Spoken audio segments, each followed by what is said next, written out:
Danielle's now accusing me of wearing a Child World T-shirt, which is the Imagine if you wore that to the Sabrina Carpenter concert. Dude, like I wouldn't walk around a park today with that shirt on.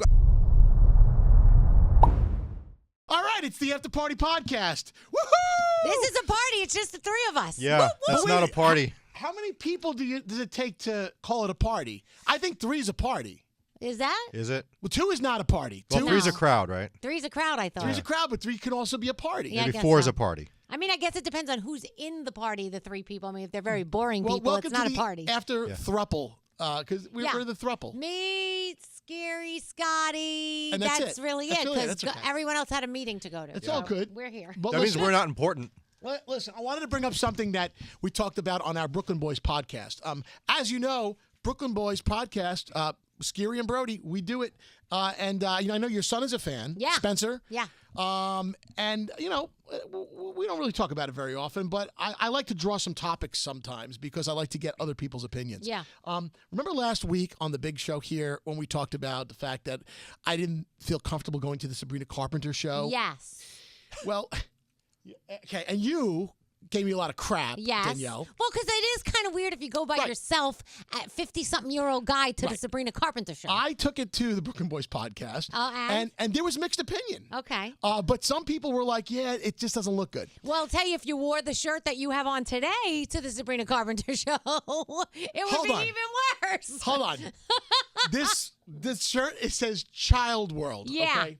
Now, this is Child World. This is a reference to an old school 80s toy mall, like a Toys R Us. Uh-huh. Child World, everything a toy store should be. They had the panda bear. The bear was their logo, right? Most people don't know what the hell this is, and you see Child World, and you walk into a Sabrina Carpenter concert. No, okay, I never, hold on, we're not wearing this to a concert. Did you pull up in your van with Child World on the side? So I can't wear it now. Now we got a list of things. I can't go to a Sabrina Carpenter show by myself. I can't wear a Child World T-shirt. Yeah. Because I'll be judged, even though it's a reference to an 80s toy store.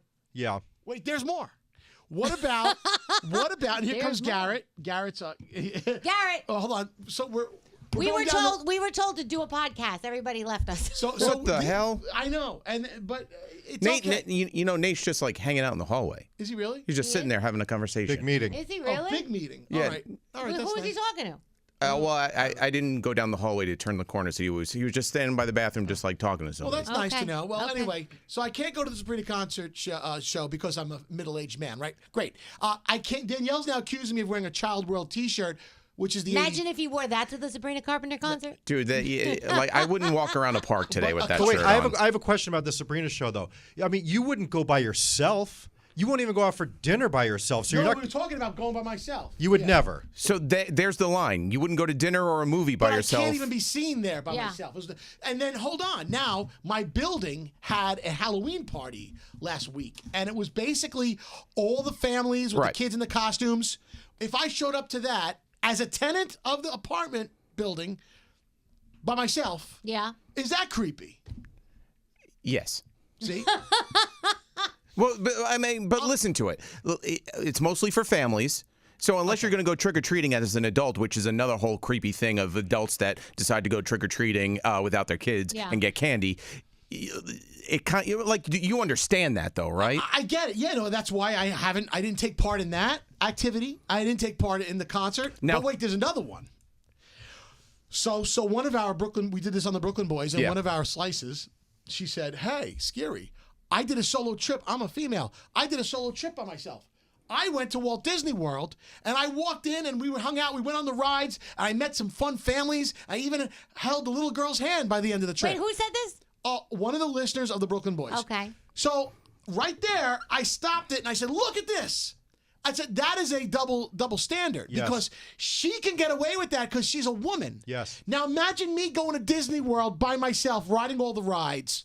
Can I get away with that? I think you can get away with riding all the rides, but it's when you try to friend a family that is a little creepy. Like, I mean, they have single lane rides that you can go on, acceptable. So I wouldn't look foolish in Disney World by myself. No, because there's so many people there. But it's the moment where you start to have conversation with other people, and they're like, "Oh, who are you here with?" And you're like, "By myself." then that's where it kind of goes from normal to creepy. And yes, the sex definitely makes a difference, because I was away with my daughters and we went to a hibachi place and it was just me and my 2 daughters, and some woman was sitting there by herself enjoying a drink, and she was from Atlanta, and we started talking. And she was talking to the kids and the whole thing. If it was reversed and it was me talking to a mom with 2 girls. What if it was a man sitting by himself? Would you and your daughters have befriended this guy? My daughters wouldn't befriend a weird, creepy guy. A strange man. But if he started talking, having hibachi by himself, would Yeah. you have been so friendly and gotten into that conversation? No, if he started talking to us, no, I would think that that's weird. It's one thing if I was like, hey, man, what's up? Why are you by yourself? But I mean, I approached this woman because she was by herself and I felt bad. And I'm like, hey, what's going on? And so we all had a conversation. But I think if it was a dude, then it's creepy. You go to hibachi by yourself, no matter who you are, male or female. That's just creepy and weird. No, this lady... it is, because you're an adult watching someone throw shrimp into their head. Who goes to hibachi by themselves? That is very strange. Go to a cafe. Like, you have to be entertained by an adult? Go to a diner, have an omelet. Do not go to the friggin' hibachi. Sit at the counter. And catch a friggin' flaming onion in your mouth. You want to see the rice heart by yourself? I mean... Look, I don't know. The woman lost her husband. She wanted... I don't know. I don't know what the reason was, but she was by herself and she was sweet and it was cool. But if it was a dude, or if it was me and I was just there by myself and I started talking to some guy with his daughters, that would be weird.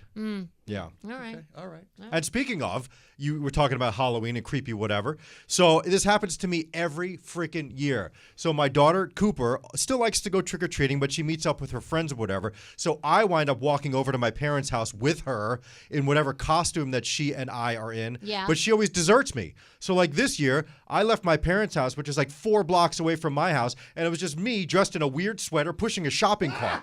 And I'm like, I'm walking 4 blocks. With an M&M. With an M&M with a big... I saw that on social. So you posted it. But so I walked to, my parents' house with her, and that was okay because I was with my daughter. Yeah. She's trick-or-treating. Now you're alone. Now what? Right, but I'm walking home at dusk, and it's almost dark, and here I am, this creepy dude with a sweater and a collar, and I'm with a shopping cart and with an M&M in it. Look at that adult carrying a kid in the shopping cart. He probably stole him from the supermarket. Yeah, so you look like lollipops. Exactly. We have lollipops, kids. Any little kitties want to get in my cart? Follow me, kiddies. Come into my white van. Anyway. Oh, by the way, speaking of white vans, yesterday my husband and I were sitting. I forgot where we were. What a segue. And there was a white van that pulled up, and they were giving out something from the van. Speakers. And people were going in the van, and I said to my husband, I'm like, I don't think I would ever. I don't care what they're giving out. I'm not getting into this strange white van. People were going in. People didn't care. It was not Canal Street. I'm just letting you know that. Skeery, I have a question. Have you ever traveled by yourself? Have you gone away on a plane or whatever and gone on vacation alone on purpose? Never. No. I mean, I've gone away by myself knowing that the city I'm going to, usually Miami or somewhere else, or I'm going to meet somebody, my friends. Or with some work-related... I'll meet up with... Yeah, I don't mind traveling by myself as long as when I get to the destination, I'm with other people. And yeah, so I have to have at least one of my guy friends. So you would never? On purpose? On purpose, on my own, vacation where I know nobody the whole time? Yeah. No shot. I think start with baby steps. Start with a movie, because you don't have to have conversation with anybody during the movie. I mean, you don't have to talk. But it depends on what kind of movie. Don't go to see K-pop Demon Hunters by yourself. Yeah, don't go see Lilo and Stitch. I've had dinner at the bar counter by myself. Okay. So that was something that wouldn't have done 10 years But you're ago. on your phone the whole time because you're so nervous that people think you're a loser. Not necessarily. I feel the most comfortable at a counter of a restaurant or a bar eating. Or by if I went yourself. for sushi and you see them making it in front of you, that's cool. Yeah. But I don't know. The movie is a little, maybe in the afternoon, I could do an afternoon movie by myself. Wouldn't do a Saturday night, 9 o'clock film. Okay, gotcha. I was thinking about you the other day. I want to go to a conveyor belt sushi with you. I think I would just have enjoyment and seeing what you could take down. Nothing would get past us. Everything would pass by. I was thinking about it. I was like, I think Skeery could really just go to town on this and just have some fun. Why can't we open another conveyor belt restaurant with all other things, not just sushi, like cheeseburgers and French fries and chicken fingers and all that stuff? You need something small. So maybe that chicken be fun? like a chicken finger type one. You need something small. What about ramen? I can put some ramen Well, on it's there. got to be some chicken something fingers. that that holds well if it could go around a few times. Right. See, a burger would get stale, and so would French fries would become blech. But how long would French fries go around before someone wouldn't grab those? Come on. Well, no, of course, maybe 2 or 3 times at best. But sushi has lasts a lot longer because it's a cold item. You know. Maybe. I guess I'm just saying. All right. That's very it. cool. Food for thought.